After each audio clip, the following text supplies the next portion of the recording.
I don't think we matched Gonzaga's intensity, and I thought their starter came out and he's going to try to throw that fastball by, and we had pitches to hit and didn't hit many of them. Sam Treese tonight gets his first career start on the mound.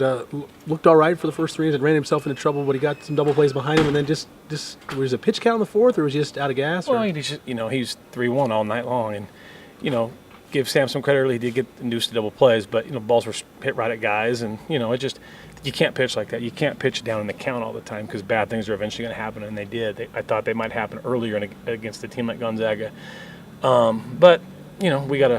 He's one of those guys. I didn't like our pitching tonight. I didn't think anyone that we threw out there had great belief in themselves. And man, I wish I had Sam Treese's arm and Leckenby's arm and McDowell's arm and Kellens.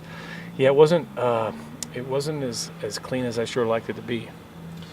Yeah, and talking a little bit about the pitching, it looked like Gonzaga ran some guys out there that have made starts for them most of the year, and it looked like you tried to counter that with some of your better bullpen arms, at least on paper and talent-wise. It just didn't work out tonight. Yeah, they just, Callahan did a good job, and Aberzate came in and had to bring their starter in. But, Gonzaga wants to win games like anybody, and, if we got to bring in Joe Pistorici, on his bullpen day, we'll do that. I'm quite sure. The last guy that came in, I think that's probably his bullpen day, so I don't blame them one bit for doing that. And we get, like to see more pitches, but it's one pitch and one out, so just one of those deals. Coach, was there any positives you're going to take away from tonight?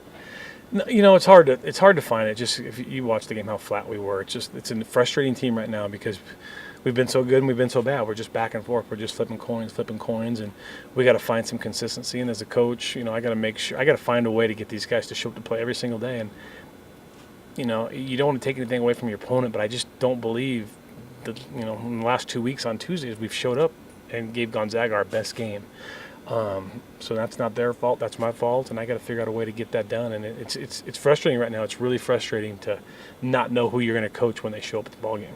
Is it more frustrating for you just having all the guys that get on base and then don't make it home, or is the lack of hitting more frustrating? It's all frustrating. I mean, pitching, defense, base running, offense, runners, scoring with runners in scoring position. It's the game. I mean, that's why the game is a frustrating game, and that's why you can fail quite a bit of the time and still be a successful player. So, there's lots of things to work on.